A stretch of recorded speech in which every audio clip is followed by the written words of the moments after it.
Hello friends, कैसा आप सब लोग। तो फ्रेंड्स, आज की वीडियो से हम स्टार्ट कर देते हैं आपकी ऑनलाइन क्लास को। आज आपकी क्लास फर्स्ट है जो आपकी होने वाली है सीडीपी की। देखिए, जितने भी आपके सीडीपी के अंदर महत्वपूर्ण चैप्टर है जो आपके सभी एग्जाम में पूछे जाते हैं, जो भी आपका टीचिंग का एग्जाम हो, चाहे टेट का एग्जाम हो, चाहे आपका सी टेट का एग्जाम हो, यूपी टेट का एग्जाम हो, रीट का एग्जाम हो, सुपर टेट का एग्जाम हो, या फिर चाहे आपका डी ट्रिपल एस बी का एग्जाम हो, ये जो मैं ऑनलाइन क्लास आप लोगों के लिए शुरू कर दी अपने यूट्यूब चैनल पर, इसके माध्यम से आपके सिलेबस को तो मैं कंटेंट वाली वीडियो के थ्रू कंप्लीट कराऊंगा, लेकिन साथ में इसके प्रैक्टिस के लिए क्वेश्चन आंसर भी कराऊंगा। अगर आप ये ऑनलाइन क्लास के क्वेश्चन आंसर को भी कर लेते हो तो मुझे नहीं लगता इस टॉपिक से रिलेटेड या जो भी टॉपिक बनाऊंगा उससे बाहर आपके एग्जाम में देखने को शायद कोई मिल जाए। ठीक, तो इसलिए बहुत ही महत्वपूर्ण होने वाली है आपके लिए ऑनलाइन क्लास। आज से आपकी क्लास स्टार्ट है, उसके बाद आपके सारे चैप्टर कराएंगे, इसलिए आप लोग चैनल को सब्सक्राइब कर लेना, वीडियो को तो आप लाइक एंड शेयर कर ही देते हो।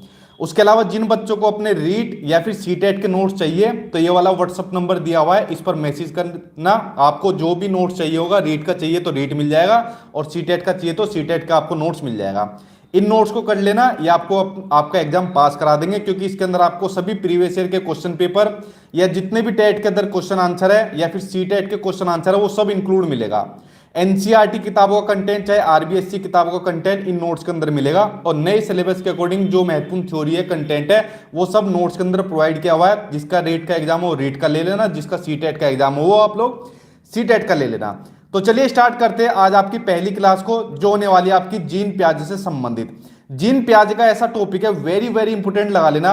इस टॉपिक से रिलेटेड अगर आप सी टेट और टेट के एग्जाम में बात करें, एक नंबर कंफर्म आता है। अगर बड़े एग्जाम बात करें जैसे डी ट्रिपल एस बी हो गया, तो उसमें 2 से 3 नंबर तक के भी क्वेश्चन आंसर यहां से पूछ लिए जाते हैं।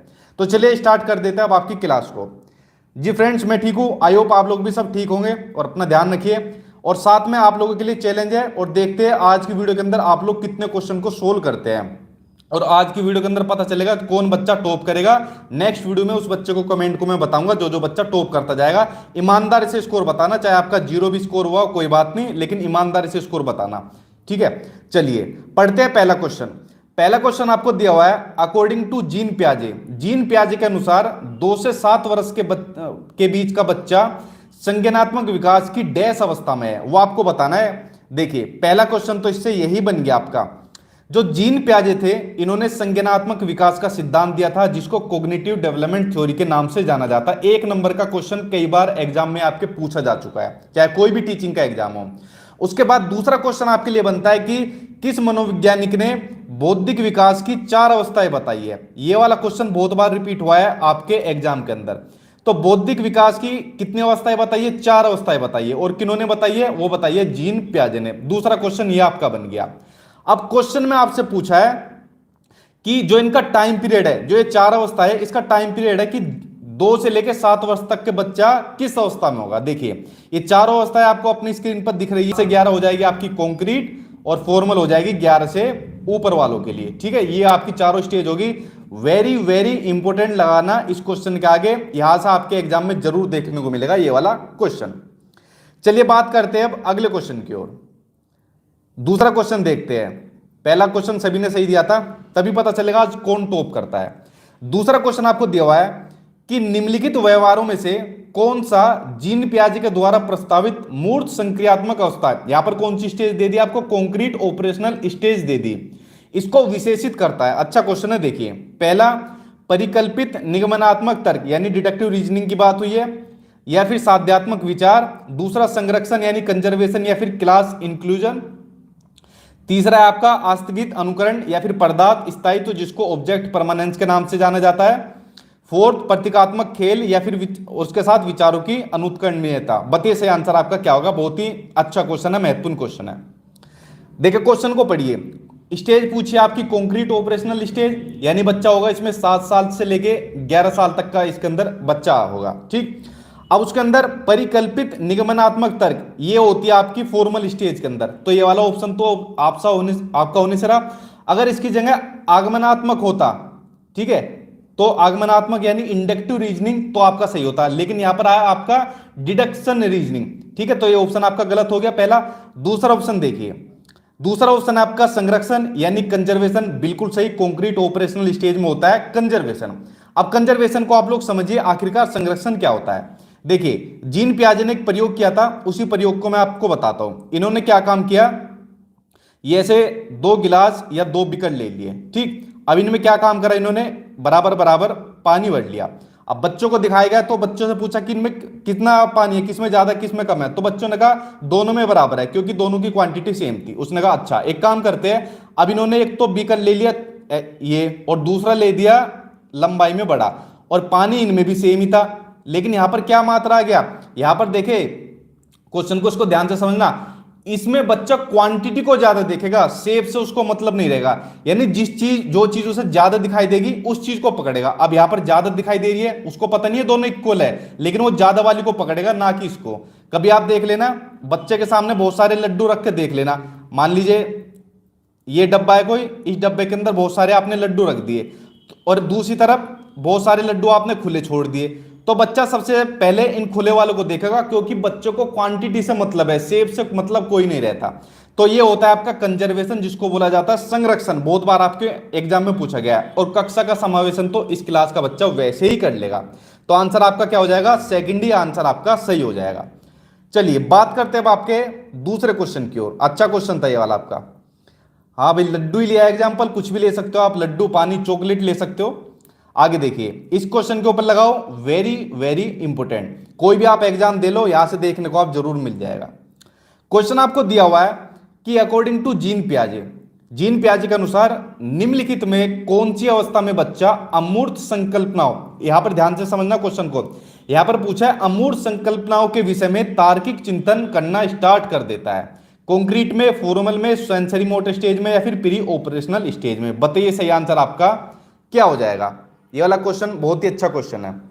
देखिए एक चीज समझिए पहले आप लोग, जो बच्चे नए हैं, एक तो होता है अमूर्त और एक होता है मूर्त, ठीक है। देखिए मूर्त वो चीजें होती है जिनको आप लोग देख सकते हो, पकड़ सकते हो, छू सकते हो। जैसे आपने अपने हाथ में भी मोबाइल पकड़ा हुआ होगा, ये क्या चीज है, मूर्त हो गई। कुछ बच्चे लिख रहे होंगे पेन से, ये क्या है, मूर्त हो गया, ठीक है। उसके अलावा आप लोग सामने स्क्रीन पर ये जो मैंने लिखा हुआ है सब चीजें, क्वेश्चन आंसर, इसको आप देख रहे हो ना, तो ये भी क्या चीज है, आपके लिए मूर्त है, कॉन्क्रीट है। लेकिन अगर बात करें अमूर्त चीजों की, अमूर्त चीजें हो सकती है जिनको हम देख पकड़ नहीं छू सकते। जैसे मैं आप लोगों के लिए वीडियो बना रहा हूं, मेरी फोटो कहीं पर भी नहीं है, अगर मैं अपने बारे में कुछ चीजें पूछने लग जाऊं तो आप लोग क्या करोगे, अमूर्त चिंतन करना स्टार्ट करोगे, क्योंकि मैं आपको दिखाई नहीं दे रहा। यहां पर आप अपने माइंड में अमूर्त चिंतन स्टार्ट करोगे। तो यही पूछा है कि कौन सी अवस्था में बच्चा तार्किक चिंतन स्टार्ट कर देता है अमूर्त चीजों का, ठीक। तो आंसर जो इसका सही हो जाएगा आपका हो जाएगा सेकंड, फॉर्मल ऑपरेशनल स्टेज। जब बच्चा 11 साल से प्लस का होता है तभी वो अमूर्त संकल्पनाओं के विषय में तार्किक करना स्टार्ट कर देता है। बफरिंग हो रही है, बताइए एक बार में, वीडियो ध्यान से आ रही है नहीं, मेरे ख्याल से नेट की तो प्रॉब्लम है नहीं। अगला क्वेश्चन देखिए। अब अगला क्वेश्चन आपको दिया हुआ है, यहां से कई सारे क्वेश्चन बनते हैं इस वाले क्वेश्चन से, इसके ऊपर भी लगाओ आप लोग, वेरी वेरी इंपॉर्टेंट। यहां से देखिए कई सारे क्वेश्चन बनेंगे। वैसे जीन पियाजे की थ्योरी मैं आपको करा चुका हूं, आपको जिस भी सीडीपी के कंटेंट की, जिस भी चैप्टर की थ्योरी पढ़नी हो, यूट्यूब पर सर्च कर लिया करो और साथ में मेरा नाम लिख दिया करो सचिन, वो थ्योरी आपको मिल जाएगी। इससे आपके सारे कंसेप्ट क्लियर हो जाएंगे, क्वेश्चन आंसर से आपकी प्रैक्टिस हो जाएगी। जिसने थ्योरी नहीं पढ़ी हो तो उनके लिए भी बेनिफिट रहेगा पूरा। अगला क्वेश्चन आया आपके लिए, प्रचलित योजनाओं में नई जानकारी जोड़ने को किस नाम से जाना जाता है, यह क्वेश्चन आपसे पूछा है। पहला आपका एकोमोडेशन, दूसरा इक्विलिब्रेशन, एसिमिलेशन, या फिर ऑर्गेनाइजेशन। बताइए सही आंसर क्या होगा। चारों ही ऑप्शन आपके बहुत ही ज्यादा महत्वपूर्ण है, इंपोर्टेंट है, एग्जाम में लगना। यानी पूर्व ज्ञान को नए ज्ञान से जोड़ने का मैंने आप लोगों को क्या बताया था, वो होता था आपका एसिमिलेशन, जब पूर्व ज्ञान को नए ज्ञान से जोड़ा जाता है। मान लीजिए किसी बच्चे ने डॉग देखा, ठीक है, और बच्चे ने देखा व्हाइट कलर का डॉग देखा। अब इसने देखा यार इसकी 4 टांगे हैं, एक पूंछ है और भोभो ही कर रहा है। कुछ दिन के बाद बच्चे ने दूसरा डॉग देखा और ये डॉग देख लिया इसने ब्लैक कलर का। अब इसने देखा यार ये वाला डॉग भी, इसकी भी 4 टांगे, पूछे, मूछे और ये भी भोभो कर रहा है। तो इसने क्या काम करा, प्रचलित योजनाओं में नई जानकारी जोड़ ली कि भाई जितने भी डॉग होते हैं, चाहे काले हो सफेद हो, इनकी 4 टांगे होगी, पूछ होगी, मूछ होगी और भोभो करेंगे। तो ये हो जाएगा आपका एसिमिलेशन, जिसको बोला जाता है आत्मसातकरण। अब बच्चे को क्या काम हुआ, कुछ दिन के बाद उसने एक कैट को देखा। अब बच्चा फिर कंफ्यूज हो गया कि यार इसकी भी 4 टांग है, इसकी भी पूंछ है और मूछ है, लेकिन ये भोवो की जगह म्याऊ म्याऊ कर रही है। तो इसने क्या काम करा, जो उसकी पूर्व की जो योजनाएं थी उनको संशोधित करके वातावरण के साथ तालमेल बैठाया। तो ये हो जाएगा आपका एकोमोडेशन यानी कि समायोजन। जो होता है आपका इक्विलिब्रेशन, यानी जिसे बोला जाता है साम्य धारण, ये इन दोनों के बीच इक्वल का काम करता है, बराबरी का काम करता है, बैलेंस बनाने का काम करता है। ठीक, तो इन तीनों टर्म्स को आप लोग समझ गए, बहुत ही महत्वपूर्ण टर्म है जो तीनों मैंने आपको भी बताई है। ऑर्गेनाइजेशन होता है जो अपने दिमाग के अंदर जो बच्चा सूचनाओं को कलेक्ट करता है। अब बच्चे ने अपने दिमाग के अंदर क्या सूचना कलेक्ट करी, ये डॉग हो गया, डॉग व्हाइट और ब्लैक कलर का भी होता है, ये कैट होती है, ये भी अलग तरीके की होती है, ये कार देख लिया तो कार को ऑर्गेनाइज कर लिया अपने दिमाग के अंदर, यानी सूचनाओं का इकट्ठा करना। तो चारों ही ऑप्शन आपके बहुत ही महत्वपूर्ण थे। ठीक है, तो बहुत अच्छा क्वेश्चन था, महत्वपूर्ण क्वेश्चन था। चलिए बढ़ते अब आपके अगले क्वेश्चन की ओर। देखिए जो ये मैं ऑनलाइन क्लास आपके लिए करा रहा हूं, ये आपके सभी कॉम्पिटिटिव एग्जाम के लिए जो आपके टीचिंग के होते हैं, चाहे आपका सीटेट का एग्जाम हो, चाहे आपका यूपीटेट या सुपर टेट का एग्जाम हो, या फिर चाहे आपका DSSB और रीट का एग्जाम हो, जितने भी एग्जाम है उन सभी के लिए महत्वपूर्ण क्लास है जो मैं आपके लिए लाइव डेली लेकर आता हूं। ठीक है, तो इसलिए इनको ध्यान से पढ़ना, जितने भी क्वेश्चन आंसर है। अगला क्वेश्चन देखिए, छिपी हुई वस्तु को दोबारा से प्राप्त करना इस बात का प्रमाण है कि शिशुओं ने निम्नलिखित संज्ञानात्मक कार्यों में किसमें निपुणता, इसको कर लो निपुणता हासिल कर लिया, यानी महारत हासिल कर लिया, वो आपको बताना है। देखिए ऑप्शन पढ़ते हैं। पहला है आपका इंटरनल बिहेवियर, दूसरा है ऑब्जेक्ट परमानेंस, थर्ड है आपका प्रॉब्लम सॉल्विंग, थर्ड है आपका एक्सपेरिमेंटेशन। साभिप्राय व्यवहार, वस्तु स्थायित्व, समस्या समाधान या फिर प्रयोग करना। यह क्वेश्चन बहुत बार रिपीट हुआ है आपके सीटेट और टेट के एग्जाम में, तो और सेम ऐसे ही पूछा जाता है, ज्यादा चेंज नहीं करते। देखिए आंसर बिल्कुल सही हो जाएगा, इसका आंसर हो जाएगा आपका ऑब्जेक्ट परमानेंस, यानी वस्तु स्थायित्व। इसमें क्या काम करता है, आप लोगों के घर में काम करना, अपने घर में कोई भी चीज होगी आप उसको बच्चों से क्या काम करना, छिपाना। मान लीजिए आप लोग मोबाइल छिपा देना कहीं पर, तो आप देखोगे बच्चा कुछ टाइम के बाद उस चीज को ढूंढ लेगा। आप उससे छुपाने की कोशिश करोगे लेकिन बच्चा उस चीज को ढूंढ लेगा। क्यों? क्योंकि बच्चा इस स्टेज के अंदर, ये आपकी होती है सेंसरी मोटर स्टेज, जो होती है आपकी जन्म से लेके 2 साल तक का बच्चा होता है। इसमें बच्चा अपने जो उसके सेंसरी ऑर्गन होते हैं, सेंसरी ऑर्गन बच्चे के कौन कौन से होते हैं, 5 तरीके के सेंसरी ऑर्गन होते हैं जिनके माध्यम से वो सीखता है। लिख लीजिए, आंख, नाक, उसके अलावा कान, आपकी होगी स्किन, और ये होगी आपकी जीभ, जिसको टंग बोल देते हैं। तो बच्चा सेंसरी मोटर स्टेज में अपनी ज्ञानेंद्रियों के माध्यम से सीखता है, इसलिए इस अवस्था को ज्ञानेंद्रिय अवस्था भी कहा जाता है, सेंसरी मोटर स्टेज कहा जाता है। तो आप लोग छुपा के देख लेना, बच्चा ढूंढ लेगा, या चाहे आपने घर में एक्सपेरिमेंट भी किया होगा। आंसर आपका वस्तु स्थायित्व हो जाएगा। चलिए अब बात करते हैं अगले क्वेश्चन की ओर। अगला क्वेश्चन आपके लिए है, क्वेश्चन को ध्यान से पढ़िए। क्वेश्चन है आपका द एबिलिटी ऑफ सीरिएशन, यानी कि जो कर्म निर्धारण की जो योग्यता है, यह निम्नांकित चरण की विशेषता है। किसकी विशेषता है? चारों स्टेज में से बताइए, सेंसरी की, प्री ऑपरेशनल, कॉन्क्रीट या फिर नन ऑफ दी अबव। अच्छा क्वेश्चन है, बढ़िया क्वेश्चन है जी।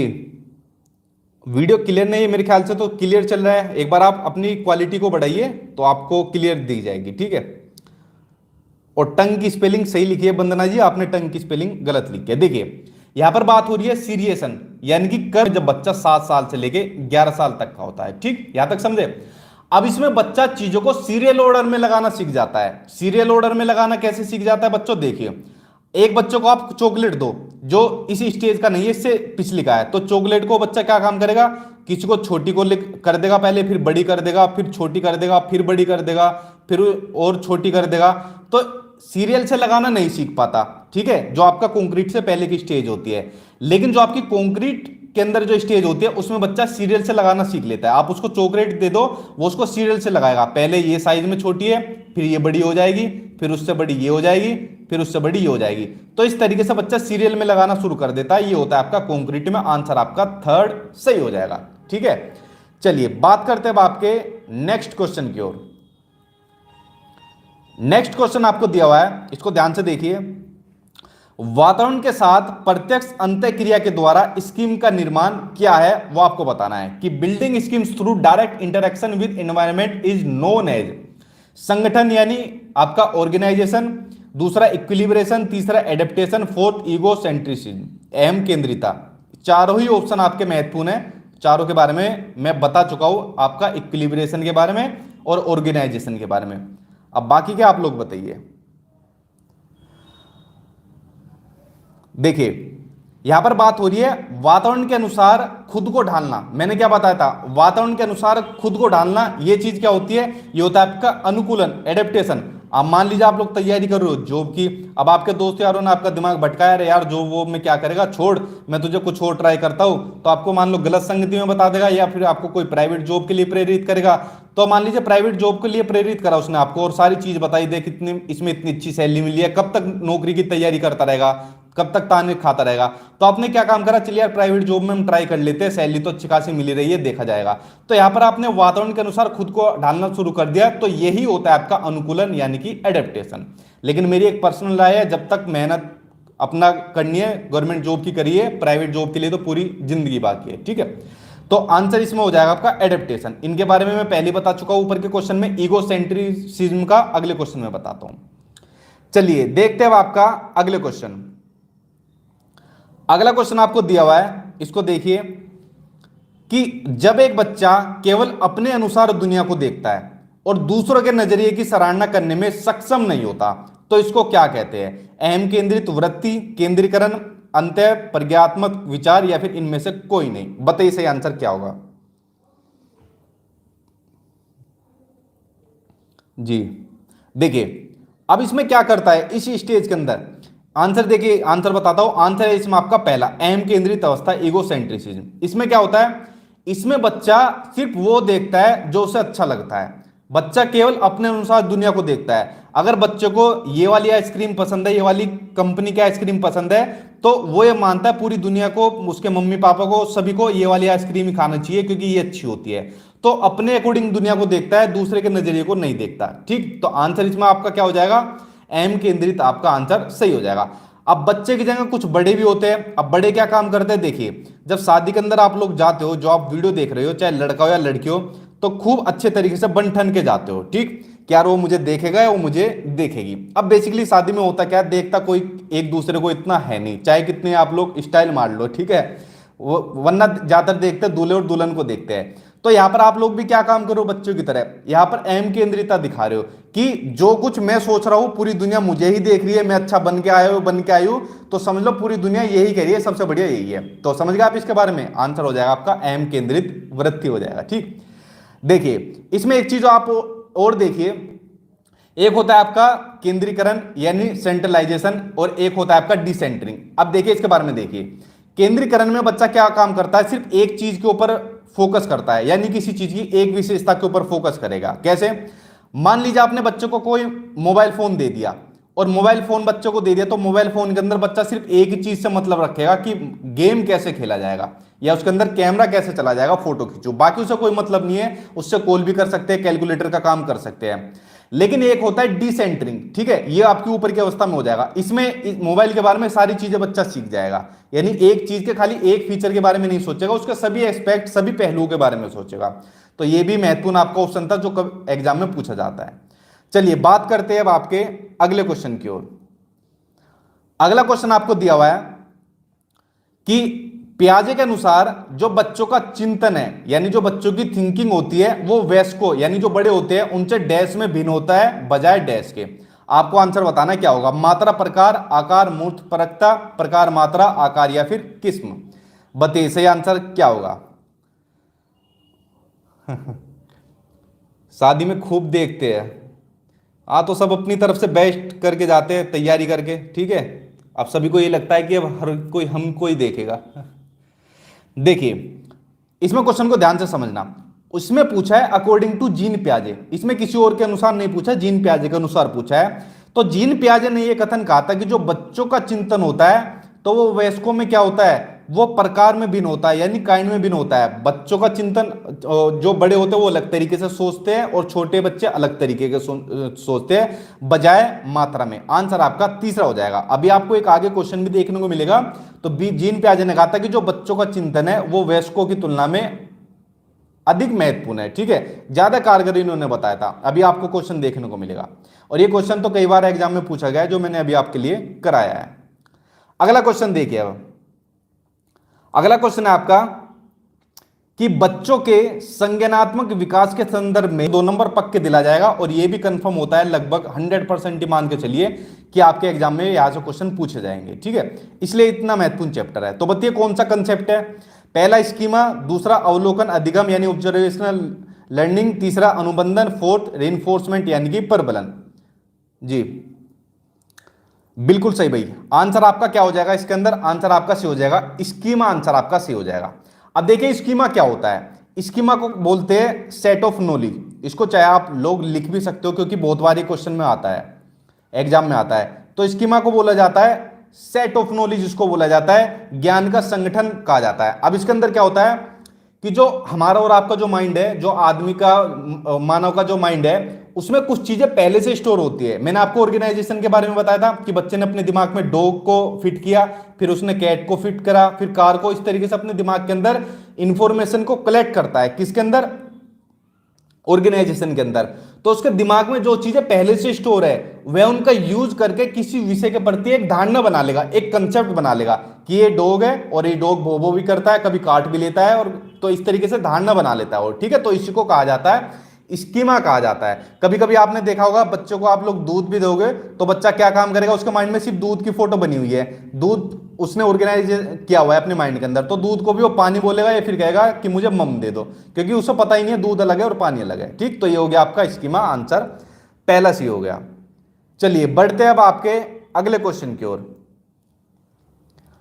अगला क्वेश्चन आपको दिया हुआ है कि प्याजे के सिद्धांत के अनुसार निम्नलिखित में से कौन सा व्यक्ति के संज्ञानात्मक विकास को प्रभावित नहीं करेगा। क्वेश्चन ध्यान से पढ़ना, प्रभावित नहीं करेगा। चलिए पढ़ते हैं क्वेश्चन को। पहला, भाषा, लैंग्वेज बिल्कुल प्रभावित करती है भैया आपका। दूसरा ऑप्शन क्या हो जाएगा? सामाजिक अनुभव प्रभावित नहीं करते। परिपक्वता यानी मैच्योरेशन करती है, एक्टिविटी भी करती है। तो आंसर क्या सही हो जाएगा? आंसर आपका सेकंड सही हो जाएगा। चलिए अब बढ़ जाते हैं आपके अगले क्वेश्चन की ओर। अगला क्वेश्चन है आपका, इन क्वेश्चन को कर जाना, जीन पियाजे से संबंधित मेरे ख्याल से इससे बाहर क्वेश्चन आपके एग्जाम में देखने को नहीं मिलेगा। ठीक है, चलिए क्वेश्चन पढ़िए। अकॉर्डिंग टू जीन पियाजे, अधिगम यानी लर्निंग के लिए निम्नलिखित में से क्या आवश्यक है वो आपको बताना है। जीन पियाजे के अनुसार बताना है, अपने अनुसार मत बताना। देखिए, वयस्कों के साथ व्यवहार का अवलोकन बिल्कुल नहीं, ईश्वरीय न्याय पर विकास ये भी नहीं, शिक्षकों और माता पिताओं द्वारा पुनर्बलन यानी रिइंफोर्समेंट ये भी आपका नहीं होगा, और फोर्थ शिक्षार्थियों के द्वारा पर्यावरण की सक्रिय खोजबीन, ये आंसर आपका सही हो जाएगा। क्योंकि जीन पियाजे ने बच्चों को क्या बताया? एक सक्रिय खोजकर्ता बताया। नन्हे विज्ञानी तो बताया, जीन पियाजे ने सक्रिय खोजकर्ता भी बताया। तो आंसर आपका क्या सही हो जाएगा? फोर्थ आंसर आपका सही हो जाएगा। बढ़ते अब आपके अगले क्वेश्चन की ओर। अगला क्वेश्चन आपको दिया हुआ है कि प्राची कक्षा पिकनिक करने हेतु सोनू से सहमत नहीं है। वह सोचती है कि बहुमत के अनुकूलन बनाने के लिए जो नियम होते हैं, जो रूल्स होते हैं, उनको संशोधित किया जा सकता है। तो यह सहपाठी विरोध पियाजे के अनुसार निम्नलिखित में से किससे संबंधित है वो आपको सही बताना है। अब आप लोग जब स्कूल में थे, चाहे आप लोग प्राइवेट के अंदर पढ़े हो या चाहे आप लोग गवर्नमेंट के अंदर पढ़े हो, तो पिकनिक के अंदर हर साल जरूर ले जाती थी। तो हमारे जैसे में हमारे स्कूल में लेकर जाते थे मैडम, तो कुछ पैसे इकट्ठे करते थे, गवर्नमेंट में तो फ्री में ले जाते हैं, तो पिकनिक पर ले जाते थे। अब मान लीजिए पिकनिक पर ले जा रहा है और आपकी क्लासरूम के अंदर कोई प्राची है, उसने मना कर दिया कि हम पिकनिक पर नहीं जाएंगे, हमको कहीं और ले चलो, या कि हमारे लिए कुछ और टूर्नामेंट ऑर्गेनाइज कराओ। अब उस क्लास में सोनू जैसा ही भी एक बच्चा था, वो बोल रहा था कि तुमको जो करना है तुम करो, हम तो पिकनिक पर जाएंगे, मजे करेंगे। तो दोनों में मत, तो आंसर आपका फोर्थ से हो जाएगा। आपका ये सही नहीं होगा, अपरिपक्वता। देखो यहां पर प्राची जो है ना मेच्योर है, तो तभी तो उसने नियमों में संशोधन की बात करी, वरना वो अपना क्या बच्चा वाला रूप दिखाती कि नहीं हम तो पिकनिक पर ही जाएंगे, हम नहीं जाएंगे किसी भी हालत पे। तो मेच्योर हुई, परिपक्व नहीं। आंसर आपका फोर्थ सही हो जाएगा। ठीक है, चलिए ऐसे क्लासरूम में प्राची नाम की लड़कियां मेरे स्कूल टाइम में तो नहीं थी, शायद अब देखने को मिल जाए, वरना तो लड़ाइयां होती थी, वहां पर जाएंगे वहां पर जाएंगे। अगला क्वेश्चन आपको दिया हुआ है, पियाजे के संज्ञानात्मक विकास के सिद्धांत के कंक्रीट संचालन चरण को निम्नलिखित क्षमताओं द्वारा चिन्हित नहीं किया जा सकता है, वो आपको बताना है। कंक्रीट ऑपरेशन स्टेज ऑफ पियाजे cognitive development theory is not characterised by the following abilities. देखिए, रिवर्सिबिलिटी ऑफ थॉट, विचारों की प्रतिवर्तता यानी उनकी रिवर्सिबिलिटी। जैसे मान लीजिए आपने बच्चों को कहा बेटा बताओ 2 + 2 कितने होते हैं, तो बच्चा बता देगा 4 होते हैं। अब मान लीजिए किसी बच्चे से आपने ये पूछ लिया, अच्छा बताओ 3 + 1 कितने होते हैं, बच्चे ने कहा इसका क्या आंसर होगा? आंसर तो 4 ही होगा, लेकिन क्या हो गया? विचारों की रिवर्सिबिलिटी होगी यहाँ पर। तो ये बच्चा क्या काम करेगा? छोटी क्लास का बच्चा करेगा? नहीं कर पाएगा। तो इसको कौन सी स्टेज का बच्चा करेगा? कॉन्क्रीट ऑपरेशन स्टेज, जो होती है आपका 7 साल से लेकर 11 साल तक का बच्चा। ठीक, तो आंसर आपका पहले भी तो हो जाएगा, इसी स्टेज में होता है। मेंटल कॉन्फ्लिक्ट नहीं होता इस स्टेज के अंदर। कंजर्वेशन मैंने आपको ऊपर अभी बताया था कंजर्वेशन के बारे में, जब उसने 2 बीकर के अंदर पानी लेकर बताया था, लड्डू वाला एग्जांपल आपको दिया था। और कर्मिक भाग ये भी आपको मैंने अभी बताया था, सीरिएशन का, सीरियल ऑर्डरिंग का बताया था आपको, और उसके अवधारणा का पूर्ण उपयोग। तो देखो पहला, तीसरा और चौथा ये आपकी कॉन्क्रीट ऑपरेशनल स्टेज के अंदर होते हैं, सेकंड नहीं होता। तो आंसर आपका यही हो जाएगा क्योंकि क्वेश्चन आपसे नहीं पूछा है। ठीक है, चलिए बात करते हैं अब आपके अगले क्वेश्चन की ओर। अगला क्वेश्चन आपको दिया हुआ है कि जीन पियाजे के संज्ञानात्मक सिद्धांत के अनुसार परिकल्पित निगमनात्मक तर्क। देखो आगे ना क्वेश्चन आपका, यहां पर आपको क्या पूछा है, डिडक्टिव रीजनिंग पूछी है। ऊपर एक ऑप्शन आया था उसमें आपकी भी डिडक्टिव रीजनिंग थी। अब इस क्वेश्चन को ध्यान से समझना, किस अवधि में विकसित होता है। देखिए एक होती है आपकी डिडक्टिव रीजनिंग, ये आपकी होती है निगमनात्मक तर्कना, ठीक है, और एक होती है आपकी इंडक्टिव रीजनिंग, चाहे तो आप लोग इसको लिख भी सकते हो। ठीक है, एक होती है आपकी इंडक्टिव रीजनिंग यानी आगमनात्मक तर्कना। ठीक, इसको शॉर्ट फॉर्म में लिख दिया। देखिए आगमनात्मक तर्कना आपकी मूर्त अवस्था में होती है, जो आपकी मूर्त संक्रियात्मक अवस्था होती है उसमें होती है आपकी इंडक्टिव रीजनिंग। यानी जब बच्चों को पहले तो एग्जाम्पल दिए जाए और एग्जाम्पल देने के बाद उनको फिर नियम यानी कि रूल बताए जाए। एग्जाम्पल दे दिया बच्चों को पेड़ का, पेड़ के बारे में एग्जाम्पल सारी चीजें बता दी, और उसके बाद फिर प्रकाश संश्लेषण की प्रक्रिया के बारे में बच्चों को बताया। तो यहां पर क्या काम हो जाएगा, इंडक्टिव रीजनिंग हो जाएगी, यानी मूर्त संक्रियात्मक अवस्था में। क्वेश्चन क्या पूछा आपसे, डिडक्टिव रीजनिंग, तो डिडक्टिव रीजनिंग का क्या हो जाएगा, फॉर्मल ऑपरेशनल स्टेज, यानी इससे ऊपर की अवस्था अमूर्त संक्रियात्मक अवस्था। आंसर आपका 4 सही हो जाएगा। यहां पर क्या काम होगा, यहां पर पहले रूल बताए जाएंगे और रूल बताने के बाद फिर एग्जाम्पल दिए जाएंगे। ठीक है, तो इन दोनों में कंफ्यूज मत होना, बहुत ही इंपॉर्टेंट क्वेश्चन है। चलिए बढ़ते हैं अगले क्वेश्चन की ओर। ये क्वेश्चन बहुत बड़ा है और सीटेट के अंदर इस टाइप का एक क्वेश्चन पूछा जाता है, ऐसे बड़े बड़े क्वेश्चन। इसको ध्यान से पढ़िए, थोड़ा छोटा दिखाई देगा। कोई 5 साल की लड़की एक टी शर्ट को तय करते हुए अपने आप से बात कर रही है। 5 साल की लड़की टी शर्ट को तय बना रही है, जैसे लड़कियां कपड़ों की तय बनाती है। तो लड़की द्वारा प्रदर्शित जो व्यवहार है, इसके संदर्भ में निम्नलिखित में से कौन सा कथन सही है। पहला, जीन पियाजे इसे अहम केंद्रित भाषा कहेगा, बिल्कुल सही। जीन पियाजे से अहम केंद्रित भाषा करेगा क्योंकि वो क्या काम कर रही है, तय बनाते हुए अपने आप से बात कर रही है। जैसे मैंने आपको बताया था अहम केंद्रित के अंदर अपने बारे में सोचता है, बाकी दुनिया से उसे कोई मतलब नहीं होता। तो यहां तक सही है। आगे, लेव वाइगोत्स्की इसकी व्याख्या बच्चे के द्वारा निजी भाषा से अपनी क्रियाओं को नियमित करने के प्रयास के रूप में करेगा। पहला ही ऑप्शन भैया आपका ठीक है। अगली वीडियो यानी जो कल वीडियो होगी उसमें लेव वाइगोत्स्की से संबंधित क्वेश्चन आंसर मैं आपको बता दूंगा। जितने भी महत्वपूर्ण चैप्टर है जो आपके सीडीपी के अंदर पूछे जाते हैं, या फिर चाहे आपके किसी भी सब्जेक्ट के अंदर जो क्वेश्चन आंसर पूछे जाते हैं, उनकी डेली लाइव क्लास में मैं आपको कंप्लीट कराया करूंगा, इसलिए इन लाइव क्लास को बिल्कुल मत छोड़ना। चलिए बढ़ते हैं अब आपके अगले क्वेश्चन की ओर। अगला क्वेश्चन आपको दिया हुआ है, जीन पियाजे के सिद्धांत का एक प्रमुख प्रस्ताव यह भी है। देखिए क्या प्रस्ताव है, क्वेश्चन को देखते हैं। पहला, बच्चों की सोच गुणात्मक रूप से वयस्कों से भिन्न होती है। देखो गुणात्मक वयस्कों से अच्छी तो होती है, भिन्न का नहीं है। तो यहां पर क्या प्रस्ताव है, पहला तो नहीं होगा।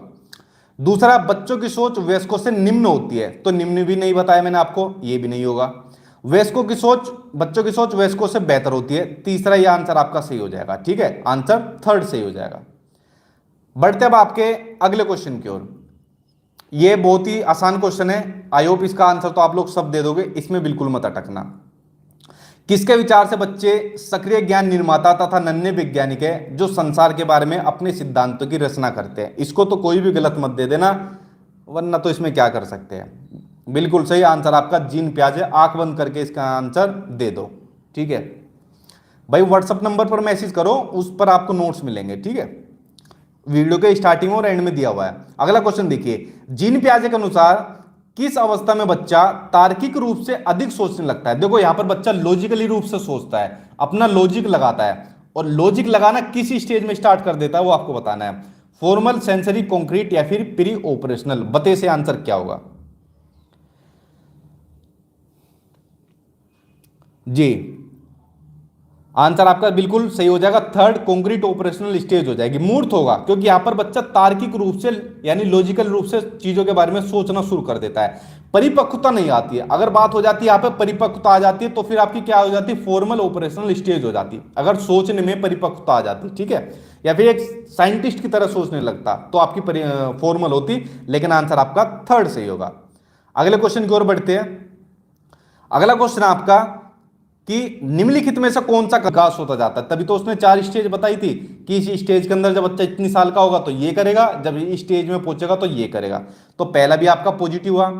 अगला ऑप्शन देखते हैं, बच्चे अपनी दुनिया के बारे में ज्ञान का निर्माण और उपयोग करते हैं। ये भी सही है, जीन पियाजे ने इसलिए इनको सक्रिय खोजकर्ता भी कहा है और अपनी ज्ञान का निर्माण करते हैं दुनिया के बारे में। यानी ऑप्शन क्या बचा, फोर्थ ही बचा, जो आपका क्या है, नेगेटिव है, यानी निरंतर अभ्यास से दिगम होता है। तो आंसर क्या हो जाएगा आपका, यही सही हो जाएगा, क्योंकि क्वेश्चन आपसे पूछा है, नेगेटिव क्वेश्चन आपसे पूछा है। तो देखिए फ्रेंड्स, ये 20 वो महत्वपूर्ण क्वेश्चन आंसर थे जो आज की वीडियो के अंदर मैंने आप लोगों के लिए लिए थे। तो इससे आपका जीन पियाजे का थ्योरी के साथ साथ आपके क्वेश्चन आंसर की प्रैक्टिस के थ्रू कंप्लीट भी हो गया। अब मुझे ईमानदारी से बताइए 20 में से आप लोगों का कितना स्कोर हुआ है, ठीक है, ताकि एक अच्छा फीडबैक लिया जा सके। और कल की वीडियो में आपको ऐसे जितने भी महत्वपूर्ण टॉपिक है उनको करा देंगे, इसलिए आप लोग चैनल को सब्सक्राइब कर देना। और जो बच्चे नोट्स की पूछ रहे थे तो ये रहा व्हाट्सएप नंबर, इस पर आप मैसेज कर देना। रीट के चाहिए रीट के मिल जाएंगे, सीटेट के चाहिए सीटेट के मिल जाएंगे, और 30 जुलाई के बाद यूपी टेट के आपको मिल जाएंगे। ठीक ठीक, वेरी गुड, अच्छा स्कोर है, 17 भी है, 18 भी है, 20 में से 20 हुए। चलिए फ्रेंड्स, अच्छा स्कोर है, और देखते हैं नेक्स्ट वीडियो में कौन टॉप करेगा, क्योंकि यहां पर अभी तक 20 में से 20 सिर्फ एक ही बच्चा का है, नीतू भारद्वाज के और तब्बू खान के, इन दोनों के 20 में से 20 आ गए। प्रियंका सिंह के देखिए 20 में से 5 है, लेकिन मेरी नजर में ये टॉपर हुई। क्यों? ईमानदारी से इन्होंने अपना स्कोर बताया। देखो यहां पर ईमानदारी से अपना स्कोर बताते चले जाओ, लेकिन जो यहां पर गलतियां करोगे वो एग्जाम से बच जाना। तो जो बच्चे 20 में से 20 ला रहे हैं और जो ईमानदारी से स्कोर बता रहे हैं, आज की वीडियो के अंदर ये टॉपर हुए, और कल इनका कमेंट के अंदर इनके कमेंट्स को बताया जाएगा। Thank you friends, I hope आपको वीडियो पसंद आई होगी। पसंद आए तो वीडियो को लाइक एंड शेयर कर देना और चैनल सब्सक्राइब कर लेना। Thank you.